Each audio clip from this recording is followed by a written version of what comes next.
dans ces pays du Sahel où l'influence française était historique, Mali, Burkina Faso, Niger, peut-être le Tchad, on parlera du Tchad dans un instant, le Gabon, on pourra en citer un certain nombre. Anna Sylvestre-Trainer, est-ce que c'est un peu la même question que je posais tout à l'heure, mais le même mode opératoire, c'est-à-dire est-ce que c'est un nouveau pouvoir qui fait appel aux milices Wagner, aux paramilitaires ?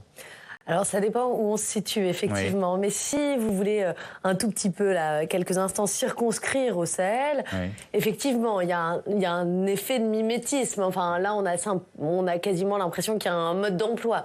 Le Mali, si on s'en tient encore une fois, au Sahel, le Mali a été de ce point de vue-là précurseur. Il y a eu un coup d'État, il faut peut-être un tout petit peu rappeler le contexte quand même. Bien sûr. Il y avait un président qui était au pouvoir, qui était l'allié clair, incontestable, notamment de la France, qui était en opération militaire à ce moment-là au Mali. Et puis, il y a eu un coup d'État qui a été expliqué notamment à cause de la situation sécuritaire sur le terrain et un certain ras-le-bol, je pense, populaire vis-à-vis de ce président qui lui avait été élu.